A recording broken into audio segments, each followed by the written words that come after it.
you. Thank you, Madam Chair. I rise to explain my vote. Please do. Appreciate that. Thank you so much. All right, so here we are. Feeding the beast. More money, more money. In my opinion, capitulating to the educational terrorists who have held our kids hostage. You know what? You can say wow, because that's the truth. If anybody wants to remember what has happened over the last 2 years, let me remind you.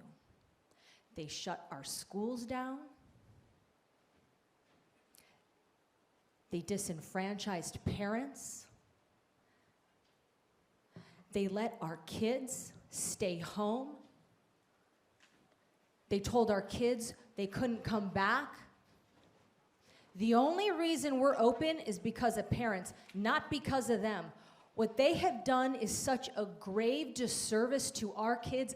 I will never condone their behavior over the last 2 years. They have injected our kids with fear, with anxiety. Thank you. They've scared them. A lot of you have kids, grandkids or great-grandkids, or maybe you have little babies, but I have school-aged children. And remember when it was stay home, stay scared, stay desperate? Remember that executive order? And now COVID has been completely politicized, and the school districts took full advantage of that. Have you ever seen your kids come home with tears in their eyes, shaken, panicking? The uncertainty that these schools have caused, and then what is the conversation we have? Money. It's always money. Money isn't going to fix it because money's not the problem. And this is a game we constantly play. And for the other members who brought up 20 by 20, I'm glad they did, because it demonstrates that no matter how much you give them, and right now we're giving them over $14,000 per kid, it's not enough. Here's the problem. We fundamentally have a philosophical difference. The educational institution has hijacked the profession. Parents no longer trust the school boards because they shut them out of meetings, they mask up their kids, they will not listen.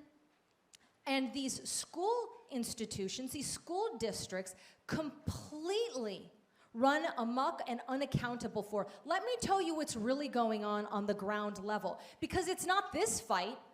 It's not this fight. I'm so tired of this being made the fight when it's not. Why aren't we doing anything to make sure that our schools stay open? It's not a money problem. The first time they could shut them down, they didn't. And again, I can't remind you enough, the only reason they're open is because parents collectively had to lose their minds on a national level. That is the only reason schools are open right now. The only reason.